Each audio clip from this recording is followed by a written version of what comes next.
दंडवत प्रणाम. मी अश्विनी. आज आपण श्रीकृष्ण जन्मकथा ऐकणार आहोत. व्यापार युगात उत्तर प्रदेशामध्ये मथुरा नगरी येथे श्रावण वद्य अष्टमीला रात्री 12 वाजता वसुदेव देवकीच्या कुशीत गोपाल कृष्णाने अवतार घेतला. श्रीकृष्णाने बालपणापासूनच विज्ञान शक्तीचा स्वीकार केला आहे. वासुदेव देवकीला 7 पुत्र प्राप्त झाले होते, पण दुष्ट कंस मामाने ते मारून टाकले. कारण ज्या वेळेस आकाशवाणी झाली, तुझा नाश करणार, तुझा जीव घेणार दुसरा कोणी नसून देवकीचा 8वा पुत्र आहे, हे ऐकताच वसुदेव देवकीला बंदी शाळेत टाकलं. त्यावेळेस तिने बंदी शाळेतच मुलांना जन्म दिला आणि जन्म झाल्याबरोबर कंस मामा मुलांना मारून टाकत असे.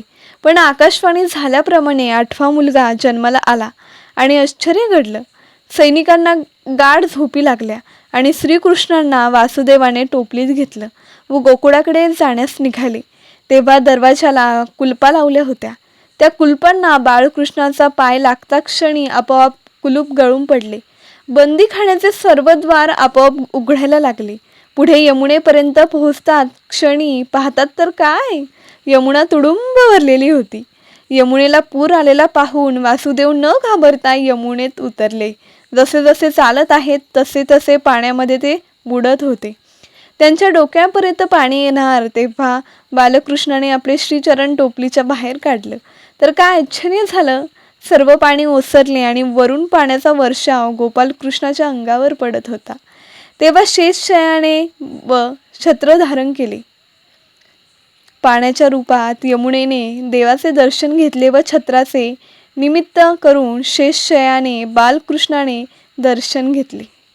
वसुदेव सुखरूप नंदाच्या घरी पोहोचले.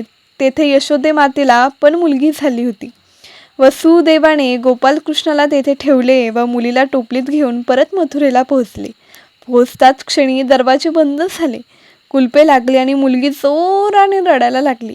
तिचा आवाज ऐकून सैनिक जागे झाले आणि त्यांनी विलंब न लावता कंस मामाला ही वार्ता कळवली. कानावर शब्द पडता क्षणी कंस मामा रागारागाने देवकीजवळ येऊन तिच्या समोरची मुलगी उचलून तिला गरागरा फिरवले व आपटणार तेवढंच काय आश्चर्य घडलं. मुलगी आकाशवाणी झाली. अरे दृष्ट कंसा, तू काय मला मारणार? तुला मारणारा तुझा काळ गोकुळात सुखरूप नांदत आहे. हे ऐकून कंस मामाला धक्का बसलाय. तर ही श्रीकृष्ण जन्मकथा आपण ऐकली. अजूनही बरेच श्रीकृष्ण जन्माष्टमीवर व्हिडिओ येणार आहेत, त्यामुळे तयार राहा उद्या आणि परवा. असंच प्रेम कायम असू द्या आणि आपल्या चॅनेलला यूट्यूबवरती नक्की सबस्क्राईब करा आणि इन्स्टावरती सुद्धा फॉलो करा. दंडवत प्रणाम.